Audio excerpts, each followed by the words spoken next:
Hi everyone, welcome to Julie Reads Her Bookshelf. I'm Julie. Today I come to you with my February wrap-up. For those of you who are new to this channel, this is a channel where I read through all of the unread books on my bookshelf until I reach 0. And before that happens, I am not allowed to buy new books. Of course, there are a number of exceptions, and in February I was able to take advantage of one of those exceptions. So one of the exceptions that I gave myself was I'm allowed to buy a book when I travel, because one of the things that I really enjoy about going somewhere is actually visiting the local bookstores and buying a book that is often typical of the place that I visited. So in February I traveled a little bit for work. So I went up to the Northern Territory in Australia. For those of you who aren't familiar with Australia, the population of Australia, of that population, only 3% is Indigenous. But if you go up to the Northern Territory, around 30% of the population up there are Indigenous Aboriginal Australians. And while I was in the Northern Territory for work, I was actually representing a young Indigenous client who was in prison, and I was doing a case for that particular client.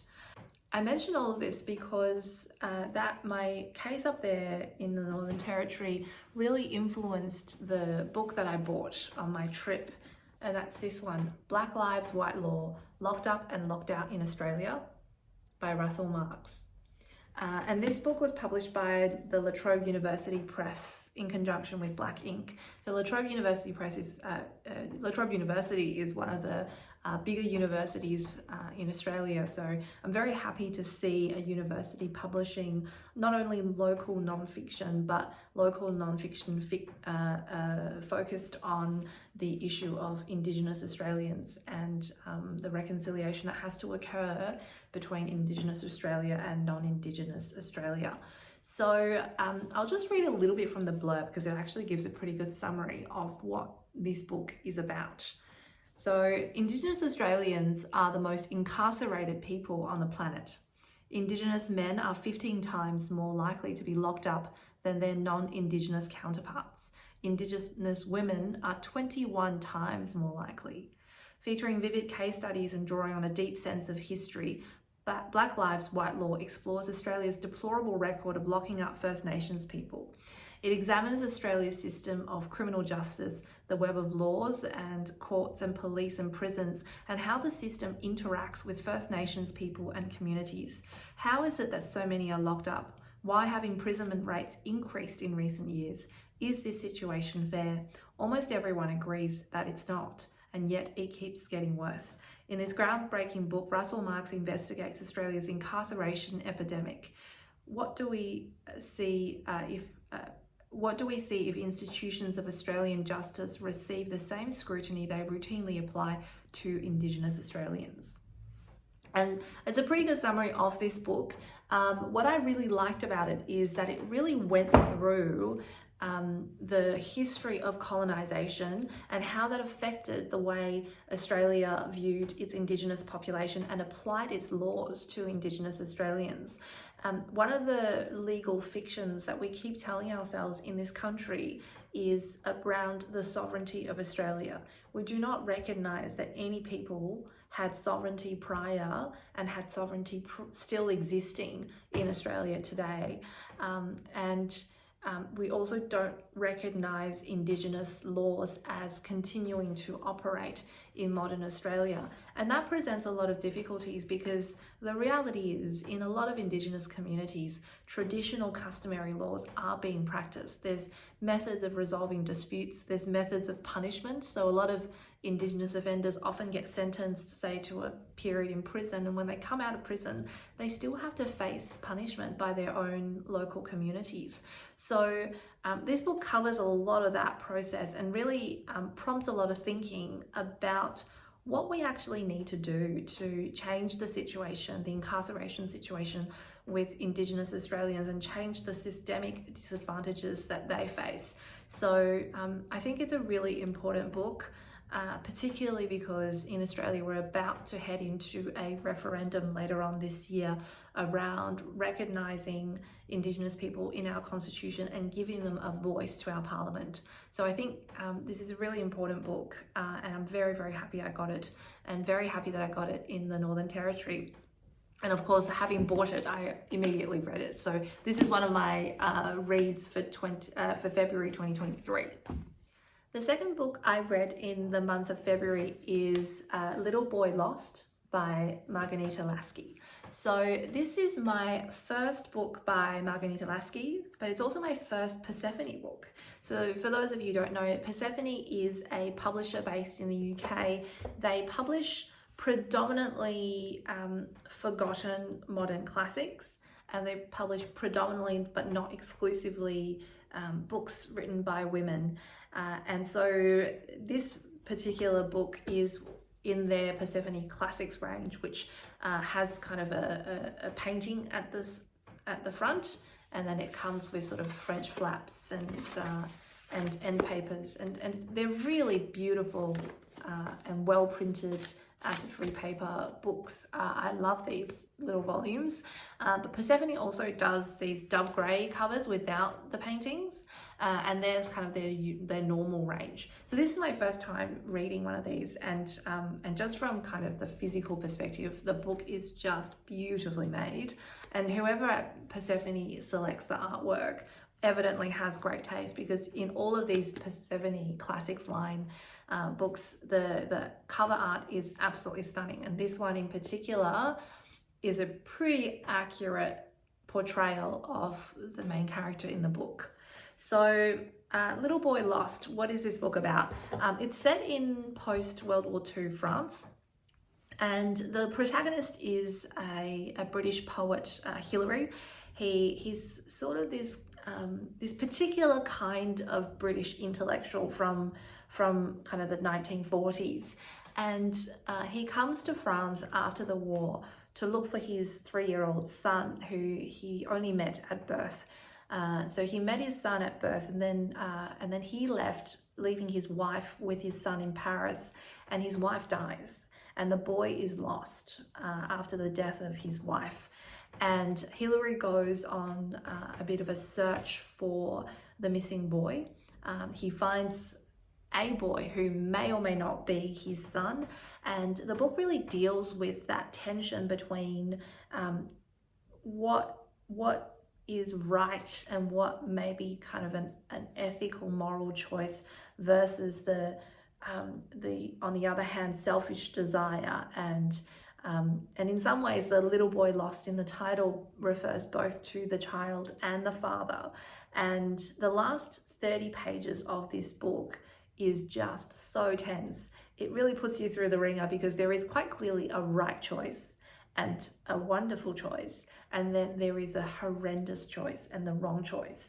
And the brilliance of this book is that it really sets you up with this particular protagonist, that you know he's capable of making either the really great choice or the really awful choice.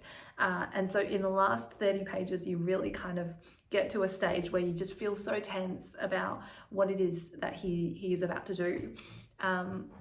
And aside from that, there's kind of really strong themes of what it's like to be in post-war France, themes of grief, and this idea of this almost man-child who never wants to grow up, who never wants to take responsibility for anything.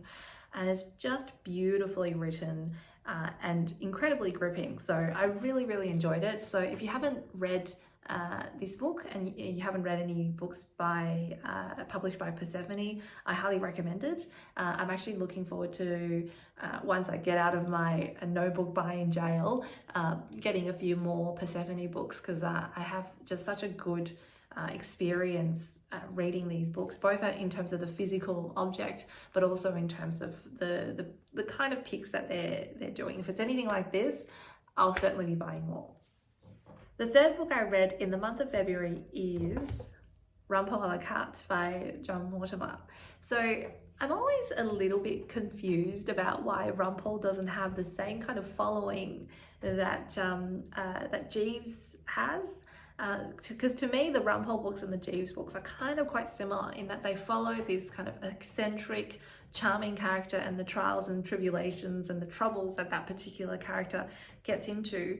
So for those of you who don't know, Rumpole is a criminal defence barrister. He works at the Old Bailey in London, and each of these stories, and I think that later on there are some actual books, but each of these stories follow one of his cases kind of from the beginning to the end.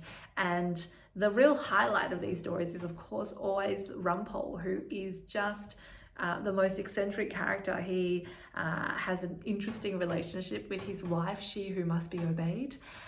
He quotes from the Oxford Book of English Verse. He loves claret. He calls his wines Chateau Fleet Street. And there are certain characters within his barrister's chambers that he loves, and there are certain characters that he just has nothing but disdain for. He calls these judges old darlings, and they're just kind of incredibly charming and lighthearted and witty, and I love reading them. I particularly love reading them over summer because being a lawyer, in January, which is summer in Australia, the courts are closed, so I quite enjoy reading a little Rumpole and sort of getting my share of court action while I'm not working. So really recommend.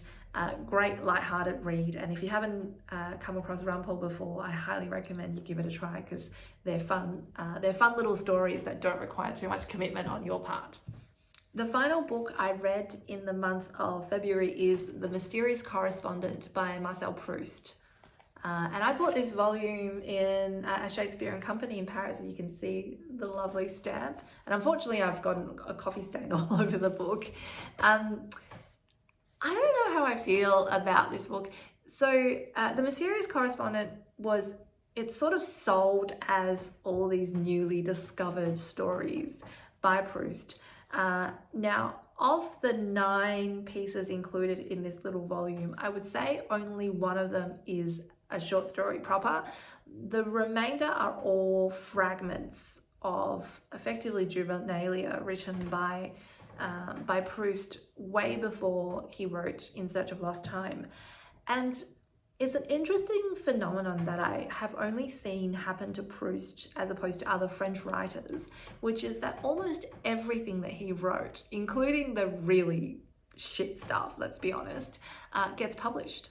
I don't really understand why. So for example, Penguin publishes in the Penguin Deluxe edition a volume of Proust's poetry in parallel text, so both French and English, and they do that for no other French author. And Proust is a really bad poet. He's not a good poet at all. I think if I were to hazard a guess, I think the literary world, the reading public, has a real issue, or they struggle a lot with Proust because here's this writer who spends the majority of his life effectively as a society dandy. He goes to salons. He doesn't really seem to do anything with his time. He has a few kind of very minor publications, but he's largely just sort of this society man for most of his life. And then so he gets to kind of his middle age, and then suddenly, right before his death, he starts coming out with In Search of Lost Time, which he doesn't quite finish at the time of his death. And it's completely inexplicable and strange that someone goes from kind of a very minor, barely working writer to suddenly writing one of the greatest books in modern literature. So I think it's for that reason that the publishing world, the reading world, are sort of constantly looking for clues of what would eventually become the Marcel Proust that we know. So, so coming back to this volume, none of the stories here are particularly outstanding. They're okay, and some of them actually do show a degree of elegance that we then come to know through In Search of Lost Time. But the stories in here don't really function as independent stories, except for one, which is complete. The remainder are just fragments, and they're interesting for the parallels that are drawn from some of these fragments, which then appear in different form in the In Search of Lost Time series. So I wouldn't recommend it unless you love In Search of Lost Time, because you will pick up themes that Proust developed here that he later turns into something else in those books. But independently, they don't really work. So for any Proust lover, I would say go and get it. You're not going to get more writing from Proust, and these are brand new fragments of stories that are published by Proust that are not seen before. But if you haven't read In Search of Lost Time, which I understand is most of the reading world, then they're probably not going to be worth your time. So that's the month of February. I added one new book to my unread bookshelf, and I read a total of 4. So that gives me a net deduction of 3 from my stats. I'll put up my unread stats at the end of this video. In March, I'm doing March of the Mammoth, as you can see from my last video.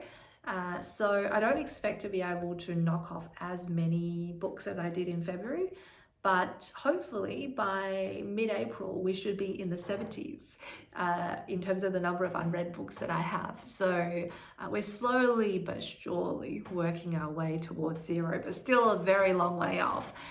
Thank you, BookTube, for watching. If you read any of these books, then let me know in the comments. I'd love to hear your thoughts on them. Thanks, BookTube.